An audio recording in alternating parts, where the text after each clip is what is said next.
Le grand hôtel de l'Indépendance sera bientôt fermé. Le ministère de l'Hôtellerie retire le permis technique d'exploitation à l'administration. Raison évoquée, le manque d'entretien des locaux, nous dira Habib Cham. Et puis nous irons à Tanene découvrir le Bora Malé, un label unique de riz de mangrove. Le projet séduit déjà les agriculteurs. C'est ce que nous rapporte Mamadou Alpha Baldé. Culture des élèves américains en danse et percussion à Conakry pour des séances de démonstration. Safia Toukondé les a suivis pour nous. Les détails dans Guinée Info, votre journal. Bonsoir à tous, merci de nous choisir. Vous êtes sur la télévision nationale. Je vous amène tout de suite à la primature où le Premier ministre a rencontré la Fédération syndicale des transports mécaniques générales, le syndicat libre de Guinée. Après des incidents survenus à Cancan, ils ont recouru sur la gestion des gares routières. Objectif, trouver un consensus entre les deux structures pour qu'elles enterrent définitivement la hache de guerre. Compte rendu, Adi Kamara. Le contentieux entre la Fédération syndicale des transports et mécanique générale et le syndicat libre de Guinée a fait couler beaucoup d'encre de salive. C'est pourquoi ce matin, le Premier ministre Fofana a rencontré toutes les parties prenantes pour comprendre les tenants et les aboutissants de ce conflit. Les rôles n'ont pas été bien définis encore par l'État de ce qui c'est une union nationale des transporteurs routiers ou un syndicat des transporteurs routiers et un syndicat des chauffeurs ou une union des chauffeurs. Mais il y a un amalgame. Mais cet amalgame est dû à quoi, monsieur le ministre? Il faut qu'on ait le courage aujourd'hui de le dire.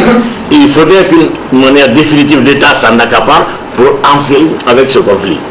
L'union a été créée et le syndicat à côté. Le cheval de bataille, c'était quoi? C'était les gares routières, parce que c'est là-bas où il y a la petite manne. Qui devait gérer les gares routières? Comme ce conflit tourne principalement autour de la gestion des gares routières, le Premier ministre Fofana a invité toutes les parties à faire respecter les dispositions réglementaires en la matière en vue de garantir la paix sociale dans le pays. L'administration qui gère ou qui a le patrimoine national de constituer une gare routière est libre, sur la base d'appel d'offres, de confier la gestion d'une gare routière à n'importe qui. L'idéal peut-être aurait été de donner au vrai patron. Mais si le cahier de charge, si l'appel d'offres dit que c'est tel qui peut gérer, le propriétaire, il est libre. Vous avez vu des pays où on donne ça aux chambres de commerce. Oui. Au Burkina, un peu partout, c'est les chambres qui gèrent les gares routières, les marchés et tout. L'idéal est que ce soit le patron, le transporteur qui ait ça. Mais l'autorité communale est libre sur la base d'appel d'offres et sur la base des critères qui sont propres, parce que ça lui revient, ça lui que l'usufruit de la gestion de ces infrastructures a été donné par l'État. Donc je pense que sur ça aussi, il ne faudrait pas qu'il y ait des choses. Maintenant, celui qui n'est pas choisi, vous attendez votre tour pour que, n'est-ce pas, vous puissiez remporter. Mais puisque c'est un lieu public, on ne peut pas interdire à un professionnel de venir garer sur une gare routière au motif qu'il n'est pas d'un syndicat ou d'un patron. Non. Là aussi, c'est une règle qu'il ne faut pas violer. Mais il est bon que vous fédérez les efforts. C'est pourquoi les syndicats ont appris, pour être vraiment des interfaces efficaces auprès de l'État, de créer des centrales syndicales. C'était une très bonne chose. Nous, ça nous raccourcit le chemin. S'il faut aller vers chaque syndicat, je crois qu'on ne peut pas se sortir. Ça aussi, nous l'encourageons. Et c'est une bonne chose d'ailleurs. Donc, ce que moi je demande aux uns aux autres, c'est la retenue. Avant de lever la séance, Mohamed Saïd Fofana a donné d'utiles conseils aux différents syndicats du pays. Conseils liés à l'esprit citoyen, au sens de responsabilité et à la préservation de l'unité nationale. Le président de l'Assemblée nationale, l'honorable Kori Kondiano, reçoit plusieurs personnalités depuis son élection à son domicile de Lansanaya Barrage. Membres du gouvernement, diplomates accrédités en Guinée, des sages aussi, certains hommes de culture encouragent et félicitent le numéro 1 du Parlement, Mohamed Lamine Souma Doudou Traoré. Depuis que l'honorable Kori Kondiano est élu président de l'Assemblée nationale, son domicile ne désemplit pas. Parmi les courtisans, de grandes personnalités de l'État, des sages, des parents et proches. On compte aussi de nombreux militants du RPG Arc-en-Ciel, le parti de la mouvance présidentielle dont il est lui-même issu. Pour lier l'utile à l'agréable, de nombreux artistes claironnent dansent et font monter l'ambiance au maximum.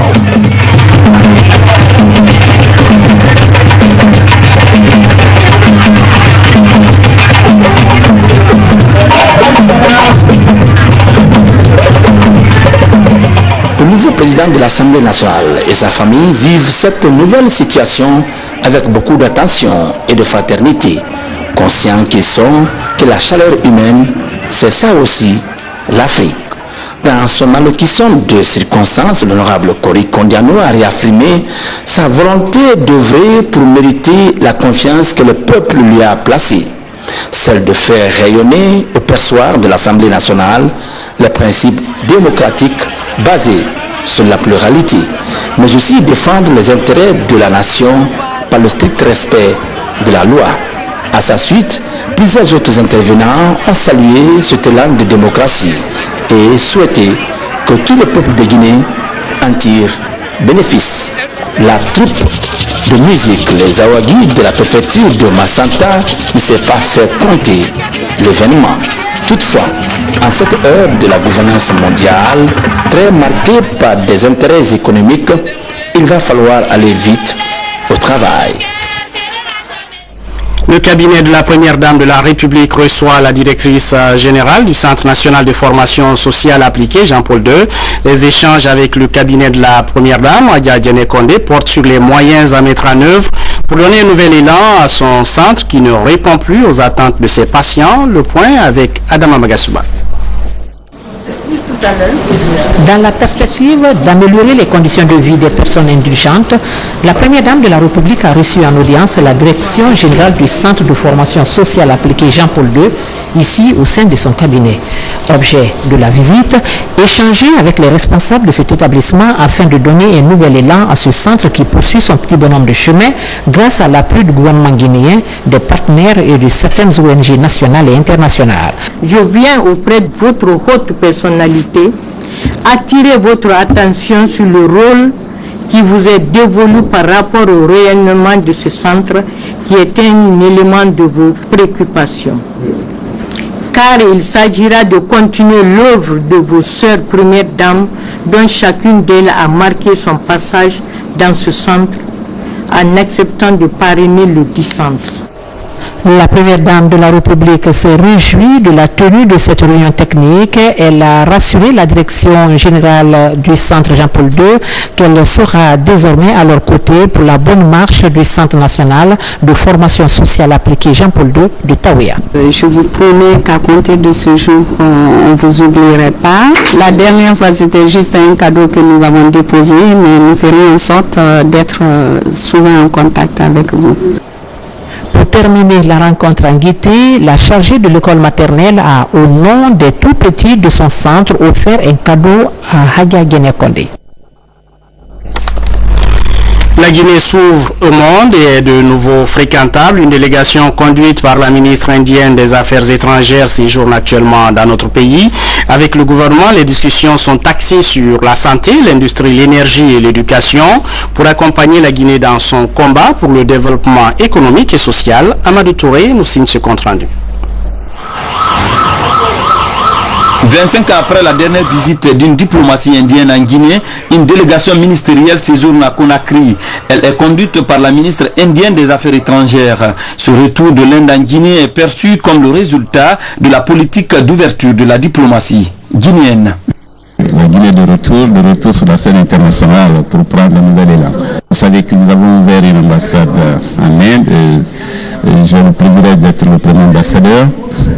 Donc tout ceci a été mis en œuvre à la suite des instructions données par le chef de l'État.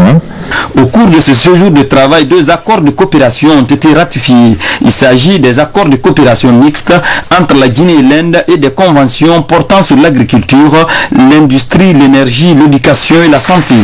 L'Inde, comme vous savez, est un pays très avancé dans le domaine informatique et dans le domaine économique et financier. C'est un géant de l'économie aujourd'hui qui joue un rôle très important sur la scène internationale. Et comme vous savez, la Guinée dispose de ressources économiques, de ressources naturelles très importantes. Donc nous pouvons mettre ces deux ensemble et au bénéfice de nos deux pays. Just signed 2 agreements. One is the Memorandum of Understanding Il y a eu une ligne de crédit qui a été accordée au gouvernement de la République de Guinée dans le cadre de cette coopération. Tout d'abord, les priorités ont été définies par le gouvernement guinéen, les projets ont été identifiés et après les requêtes ont été faites. La délégation indienne a émis le souhait de voir participer le ministre guinéen de l'Agriculture au Forum Asie-Afrique qui se tiendra les 2 et 4 février à New Delhi. Au niveau de la formation, 35 bourses d'études ont été accordées à la Guinée en 2014. Une autre page coopération pour parler des retombées de la conférence d'Abu Dhabi sur la Guinée. Le directeur de la Banque islamique de développement séjourne actuellement dans notre pays. Il a été reçu par le gouverneur de la Banque centrale pour examiner les possibilités d'accroissement du portefeuille des projets financés par la BID, conformément aux engagements de son président directeur général lors de la conférence d'Abu Dhabi. Boubacar Ba a suivi pour nous cette rencontre. En novembre dernier, lors du forum d'Abu Dhabi, le président de la Banque islamique de développement a accordé une enveloppe financière de 300 millions de dollars à la Guinée pour les 3 prochaines années. Il s'agit à présent d'identifier des projets prioritaires susceptibles de bénéficier de ce financement dans les secteurs de l'agriculture, de l'éducation, la santé, l'énergie, les infrastructures et l'hydraulique villageoise. Nous avons passé en revue ce qui pouvait être fait, ce qui pouvait être fait dans un temps très proche. Nous avons aussi programmé de discuter avec tous les représentants sectoriels des différents ministères des projets à financer, non seulement par la BID, mais par les partenaires financiers de la BID, tels que les financiers du groupe de coordination. Sur la demande du gouverneur de la Banque centrale, gouverneur de la BID pour la Guinée et le ministre du Plan son suppléant, la Banque islamique de développement pourrait augmenter l'enveloppe financière si notre capacité d'absorption le permet. Je vous l'annonçais en titre, le Grand Hôtel de Conakry dans la ligne de mire du département en charge de l'hôtellerie et du tourisme. Le département compte retirer le permis technique d'exploitation à son actuel administrateur. Le manque d'entretien du complexe serait à l'origine de cette décision. Les explications avec Habib Dia. Le Grand Hôtel de Conakry, attribué en 2006 à un groupe d'investisseurs chinois, ce grand centre touristique compte à ce jour une centaine de chambres et près de 150 employés. Pour tenir la concurrence, la direction générale de l'hôtel s'emploie périodiquement dans l'aménagement et la rénovation de cette infrastructure dressée au centre de Kaloum. Alors, en plein chantier, il y a quelques mois, le Grand Hôtel de Conakry a enregistré la visite inopinée du ministère de l'Hôtellerie, du Tourisme et de l'Artisanat. C'est un programme que nous avions déjà dans la rénovation, n'est-ce pas, de la structure. Si, comment dirais-je, il est arrivé en plein chantier, vraiment, il devait être un peu tolérant. On est à jour vis-à-vis de l'État. Concernant la TVA, toutes les taxes et impôts. Dans la lettre numéro 0784 du 23 décembre 2013, adressée au cabinet de la présidence de la République, le chef du département de l'hôtellerie annonce sa décision de retirer le permis d'exploitation à l'occupant. Cette décision a surpris le partenaire et met dans l'incertitude les employés du Grand Hôtel de Conakry, dont le contrat vient de connaître son renouvellement avec l'État guinéen. Sont là, on reçoit nos salaires à partir du 30, nous sommes assurés à la Caisse nationale de sécurité sociale. Quand il y a des problèmes sociaux, on vient, on pose, et quand tu poses, le travail est choisi, on peut vous faire un prêt de 1 million à 2 millions et quelques. Ça, Alpha Condé est en train de tout faire pour qu'il y ait l'emploi en Guinée. Mais si maintenant on tient encore, ils viennent là et que l'hôtel a un bon état, on dit de fermer l'hôtel, vraiment ça va nous déranger. Une nouvelle société a déjà manifesté son désir d'assurer l'administration du Grand Hôtel de Conakry. Interrogé sur le sort des employés, ce nouveau partenaire dit vouloir garder le personnel indispensable. De nouveaux ministres du gouvernement Fofana viennent du ministère de l'administration du territoire et de la décentralisation. Le premier est celui de la communication et le second de l'élevage et de la production animale. Les cadres de leur ministère d'origine ont tenu à célébrer la promotion de leurs anciens amis qui sont désormais ministres de la République. Mohamed Lamine Camara, reportage. Ce sont deux cadres du ministère de l'administration du territoire et de la décentralisation qui viennent d'être nommés ministres de la République.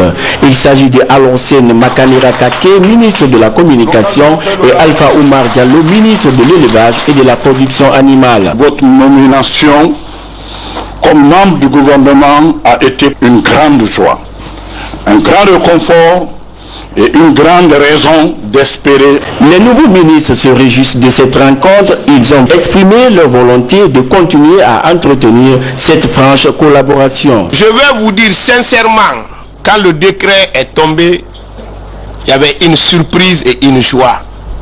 Mais plus le jour de passation de service approche, plus j'ai un pincement de cœur. Parce que je ne sais pas, est-ce que je vais me retrouver dans un environnement aussi, un environnement qui va m'adopter, un environnement dans lequel je vais vivre en symbiose, comme ce que je vais laisser maintenant ici. Je voudrais dire à tous merci d'avoir accepté de prendre votre temps pour nous recevoir et être témoins des aimables mots que j'espère que nous méritons, qui ont été dits ici. Reconduit à la tête du ministère de l'administration du territoire et de la décentralisation, Alassane Condé est tout simplement ravi du travail abattu par les cadres durant les 3 années écoulées. En votre nom, je félicite 2 anciens collaborateurs et à mes nouveaux collaborateurs. Je serai toujours à leur disposition. Merci. Nous sommes des commis de l'État, il ne faut pas avoir d'état d'âme. Nous devons travailler pour la réussite du programme qu'on va nous donner. Ces membres du gouvernement se disent désormais déterminés à s'investir pleinement dans l'accomplissement de leur mission pour le bonheur de la population. La série de passations de services se poursuit dans les différents départements. Le ministère de l'Environnement, Adiakadia Tundiaï, a été installé dans ses fonctions. Et puis Domani Doré et Moustapha Naïté, respectivement ministre des Sports et de la Jeunesse, ont pris les commandes de leur département, comme le montre ce compte rendu signé Alia Kamara. En prenant fonction au ministère de l'Environnement, Adiakadia Tundiaï annonce tout de suite la couleur. Des réformes seront engagées dans le cadre du suivi de la politique nationale de l'environnement. Le respect de Dame Nature est une priorité pour cette dame, affable de nature, mais exigeante dans le travail. Déjà, elle se pose des défis à relever. Nous sommes objectivement tenus, obligés de produire des résultats que le chef de l'État, le professeur Alpha Condé, et l'ensemble du peuple de Guinée sont en droit d'attendre de notre département. Pour ce faire, j'en appelle au patriotisme, à l'engagement inconditionnel et aux compétences de l'ensemble des cadres.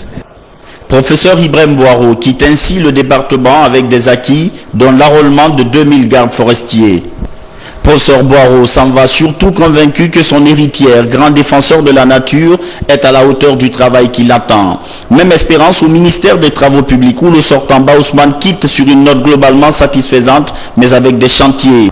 Aujourd'hui, je pars certes, mais je crois pouvoir dire que le 7e que j'ai été est parvenu à dérouter les mauvais esprits qui hantaient cette route.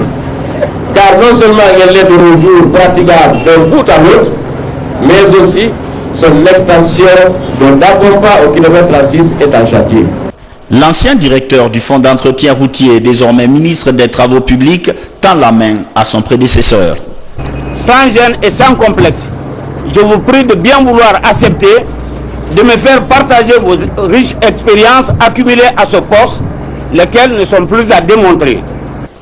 Moustapha Naïté et Domani Doré prennent également fonction respectivement à la jeunesse et au sport sur fond de défis.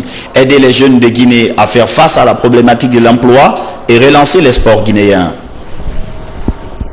Autre passation de service cette fois au ministère de l'Action sociale et de la promotion féminine ainsi qu'au ministère de l'Élevage. Yaya Silla, compte rendu.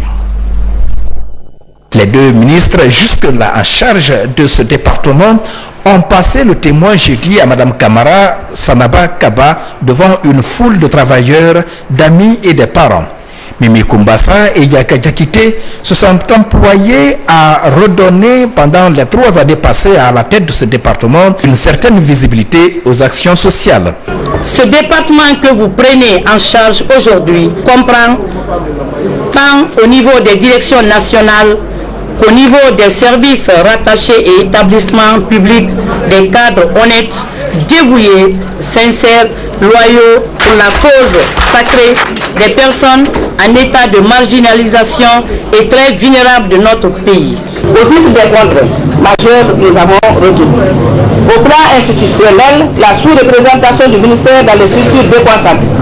Il faudra en faire une priorité pour donner la véritable dynamique institutionnelle dans nos structures déconcentrées, dont nos structures déconcentrées ont besoin pour assumer leur mission. Un travail préalable a été fait dans ce sens.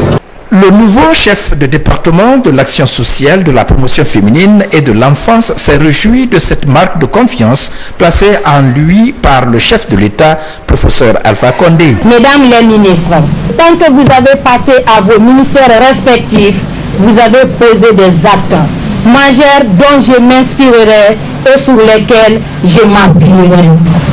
Au ministère de l'élevage et de la production animale, après 1 an de service à la tête de ce département, Saramadi Touré a passé le flambeau à Eladj Thierno Ousmane Diallo. Le secteur de l'élevage est un levier de croissance économique de notre pays puisqu'il occupe 65% de la population rurale. Le ministre entrant de l'élevage et de la production animale est un connaisseur de ce secteur. Je mesure bien l'importance des actions en cours et des défis exposés tout à l'heure par Monsieur le ministre, Monsieur Saramadi Touré, pour la suite et le relèvement desquels je sais compter sur l'appui et la franche collaboration de tous les cadres et partenaires du secteur de l'élevage. La cérémonie de passation de service s'est terminée par l'installation du nouveau ministre de l'élevage et de la production animale dans sa fonction. Et puis j'ajoute qu'au ministère de la Communication, Toba Césaire Kokomo a passé le témoin ce soir au nouveau locataire du département. Aluseni Makanera Kake s'engage à relever plusieurs défis comme le projet de migration de l'analogique vers le numérique. C'était en présence des cadres du ministère et de plusieurs travailleurs du secteur. Nous reviendrons en détail sur cet élément dans nos prochaines éditions d'information. La jeune chambre internationale Conakry Leaders a désormais un nouveau bureau suite à l'Assemblée générale annuelle de l'organisation. Souleymane Diakité dirige désormais ce club service et met son mandat sous le signe de la lutte contre le VIH et la réduction de la pauvreté au sein des communautés à la base. Amadou Touré, compte rendu. La jeune chambre internationale Conakry Leader est l'une des 12 organisations de la JCI Guinée. C'est une fédération de jeunes citoyens engagés à offrir des services aux communautés pour leur bien-être. Sous le thème Agir pour réussir, la jeune chambre internationale Conakry Leader débute une nouvelle mandature d'1 an. Ce qui n'a pas marché, je dirais, c'est l'accompagnement. Tous ces investissements ne doivent pas être dirigés directement vers l'État. Nous savons qu'il y a plusieurs fonds qui viennent au niveau de l'État et ces projets ne sont pas bien exécutés. Donc, c'est de faire confiance aux organisations, aux ONG comme la Jeune Chambre internationale. Au niveau du domaine internationalisme, nous avons un jumelage avec l'organisation locale membre de Bamako Espoir.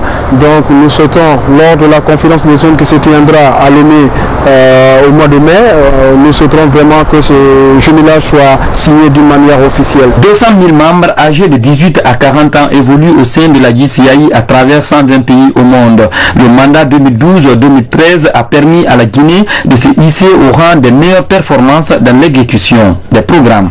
Cette chambre de Guinée a été présente à toutes les rencontres internationales. Nous avons été aux rencontres sous-régionales, aux rencontres régionales et aux rencontres internationales. Nous avons participé à l'Académie du Japon qui est l'académie qui forme les plus grands leaders au monde. Au terme de cette assemblée générale, la JCI Conakry Leader a décerné des satisfecit aux personnes et institutions qui ont permis l'exécution de certains projets comme la lutte contre le VIH et la consolidation de la paix. Je vous emmène cette fois à Tanene, c'est dans la préfecture de Breka où le projet de mise en œuvre du riz de mangrove se discute, connu sous le nom de Boramale. Cette variété de riz est très sollicitée sur le marché. Le projet est une première dans ce domaine et il fait déjà l'écho d'une petite révolution dans la filière. Mamadou Alpha Baldé vient juste de rentrer de Tanene. Suivez son reportage. Dans le marché guinéen, ça sera une révolution. Le riz du littoral ou Boramale devrait bientôt se distinguer des autres riz du marché. Les acteurs de cette denrée dans la région côtière se concertent en vue de créer une marque collective pour le riz de mangrove qui est l'un des plus sollicités par les consommateurs. Nous avons jugé nécessaire d'adopter un label de qualité qui pourrait aider les acteurs à mieux vendre leurs produits. Et ce label, c'est la marque collective. Et qui parle de marque collective, parle d'organisation qui accepte de se soumettre à un certain nombre de principes de qualité. Le riz Boramale est très prisé, très sollicité. C'est le riz du littoral. La mangrove, c'est la mer, à côté de la mer, dans les coteaux, c'est différent. Les plaines de mangrove sont différentes des coteaux, ainsi de suite. Mais ça donne une spécificité, tant sur le plan de dégustation, parce que le riz, quand même, c'est de bonne qualité en mangeant. Avec ses partenaires comme Accor et le projet Ribas Guinée, la MGE, Maison guinéenne de l'entrepreneur, vient de mettre sur pied la Fédération des riziers de la Basse-Guinée. Cette étape est indispensable car elle permet de fédérer toutes les structures de la production jusqu'à la commercialisation du riz. On va mettre des commissions en place, les commissions contrôle qualité, les commissions promotion et marketing. Contrôle qualité, ça va veiller sur la qualité du riz. Donc depuis la production jusqu'au marché. La Basse-Guinée regorge d'énormes potentialités agricoles. Avec la création désormais de la marque déposée du riz de cette région, c'est toute la zone qui devrait accroître sa production rizicole avec plus de facilité pour la commercialisation et tenir la concurrence face au riz importé. 125 stagiaires militaires de rang et sous-officiers viennent de bénéficier d'une formation en sécurité de base aérienne et en installation aéroportuaire sur le territoire national. La cérémonie de fin de stage s'est déroulée ici même à Conakry. Elle a été présidée par le chef d'état-major général adjoint des armées, Mohamed Kassé Oumar Kamara. Après 10 jours d'intenses activités à l'école de l'armée de l'air, la 4e promotion des fusiliers commando boucle son stage. Une formation d'escadron au cours de laquelle les stagiaires ont été imprégnés des connaissances techniques, théoriques, physiques permettant d'assurer la protection des bases et des installations aéroportuaires. Vous devez prouver dans la discipline et les règles de l'art sur le terrain tout ce que vous avez appris au cours du stage. La coopération militaire entre les armées françaises et les armées guinéennes vient aujourd'hui de s'enrichir d'une nouvelle action de formation dispensée par les éléments français au Sénégal. Les autorités militaires ont mis cette occasion à profit pour encourager et féliciter la coopération militaire française pour avoir toujours appuyé l'armée guinéenne dans le cadre de la réforme du secteur de défense et de sécurité. L'armée de l'air, pour sa part, mettra tout en œuvre pour entretenir et regrouper ce personnel spécialisé en vue de leur utilisation optimale. Vous adressez les vives félicitations de l'autorité et de la hiérarchie militaire à l'endroit du détachement des éléments français qui sont arrivés chez nous pour la circonstance. Ce stage a aussi permis la formation de 16 formateurs de l'armée guinéenne par les experts militaires français. Une page culture pour terminer, ça va faire du bien à tout le monde. La troupe américaine WOFA, dirigée par le Guinéen Alpha Kabiné Kaba, et pour la première fois en Guinée, elle est invitée par l'ambassade des États-Unis. Kaba et ses étudiants américains sont venus démontrer leur savoir-faire dans la danse de percussion et de chant appris dans leur lycée. Aux côtés du Guinéen Kabiné Kaba, qui a plus de 15 ans d'expérience dans l'enseignement de la culture guinéenne au pays de l'Oncle Sam, Safiatou Kondé ne sait ni danser ni chanter, mais nous fait vivre cet événement. Suivez. Nous sommes à Bouquet, l'une des préfectures les plus riches en culture. C'est aussi la préfecture du Fortin, la localité du chemin des esclaves qui mène au fleuve Rio Nunez. Un chemin qui est à jamais le pont de liaison entre l'Amérique et la Guinée. Cette préfecture a été choisie par ses élèves américains pour mettre en pratique des années d'apprentissage de la musique, de la percussion et de la danse traditionnelle guinéenne. Ces cours sont dispensés par ce compatriote guinéen vivant à Boston. C'est une grande fierté pour moi parce que je me rappelle très bien, mon directeur Kemoko Sano m'a toujours dit qu'une culture ne se développe pas toute seule, elle se développe par rapport avec les autres cultures. Et j'en ai sûr et certain, ça c'est vrai ça. Avec sa troupe Wofa composée de 11 jeunes américains, Alpha Kabine Kaba apprend au peuple américain la culture guinéenne depuis 15 ans. Et c'est la toute première fois qu'ils reçoivent l'invitation de l'ambassade des États-Unis en Guinée. Aujourd'hui, je pense que c'était le meilleur fête et soirée culturelle pendant mon séjour ici en Guinée. Je suis très content d'avoir Chris de Guinée qui vient des États-Unis, qui a quitté le pays en 1984. Un groupe de jeunes élèves américains de Massachusetts qui ont fait des études de la danse et de la musique guinéenne. Ils ont fait une présentation de la culture guinéenne pour les Guinéens. Pour ces élèves, la culture n'a pas de frontières, qu'elle soit africaine, européenne ou américaine. Elle révèle l'identité d'un peuple qui essaye de la maintenir malgré sa dépravation. Voilà, c'est tout pour les infos. Merci de nous regarder à Dakar, à Tougué et à Farana. Restez fidèles à la télévision nationale.